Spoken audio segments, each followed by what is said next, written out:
നമഃശിവായ. അമ്മ പറഞ്ഞ കഥയും കാര്യവും. അത്യാഗ്രഹം ആപത്തുണ്ടാക്കും.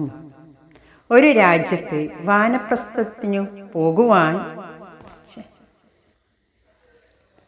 നമഃശിവായ. അമ്മ പറഞ്ഞ കഥയും കാര്യവും. ഒരു രാജാവ് വാനപ്രസ്ഥത്തിനു പോകുവാൻ തയ്യാറായി. തൻ്റെ സമ്പത്തുകൾ പ്രജകൾക്ക് നൽകുവാൻ തീരുമാനിച്ചു. ധാരാളം പേർ വന്നെത്തി. ഓരോരുത്തരും ആവശ്യപ്പെട്ടതെല്ലാം അദ്ദേഹം നൽകി. ഒരു യുവാവ് വന്നു തൻ്റെ ദുരിതങ്ങൾ വിവരിച്ചു. രാജാവ് കുറേ സമ്പത്ത് യുവാവിന് നൽകി. എന്നാൽ യുവാവിന് അതൊന്നും മതിയായില്ല. കാരണം കൊട്ടാരത്തിലേക്ക് പോകുമ്പോൾ ഭാര്യ പറഞ്ഞിരുന്നു, എത്ര കിട്ടുമോ അത്രയും വാങ്ങിക്കൊണ്ടേ വീട്ടിലേക്ക് വരാൻ പാടുള്ളൂ എന്ന്.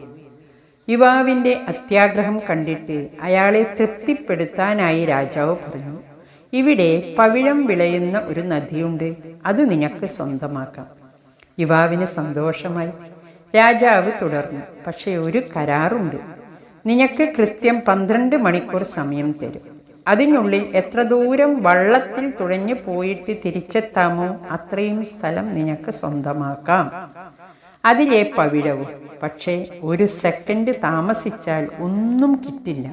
യുവാവ് സമ്മതിച്ചു.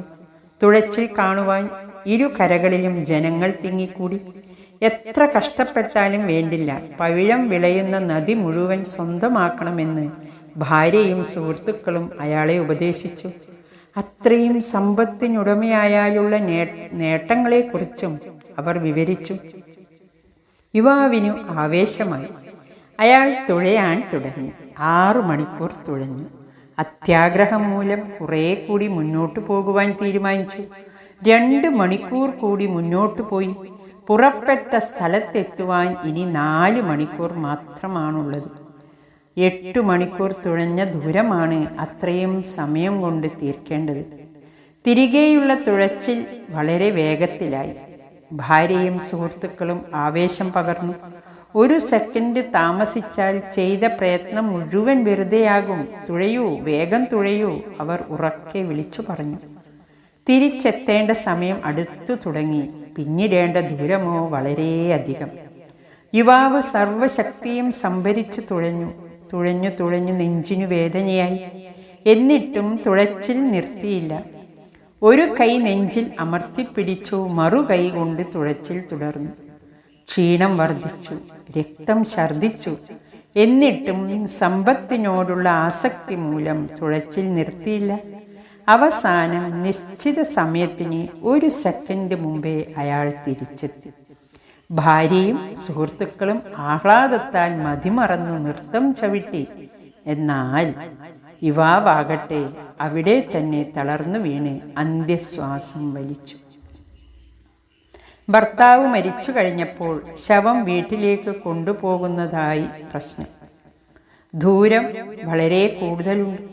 വാഹനം എന്തെങ്കിലും വേണം. ഭാര്യ പറഞ്ഞു, എന്തായാലും ഭർത്താവ് മരിച്ചു, ശവം കൊണ്ടുപോകണമെങ്കിൽ വണ്ടി വിളിക്കണം.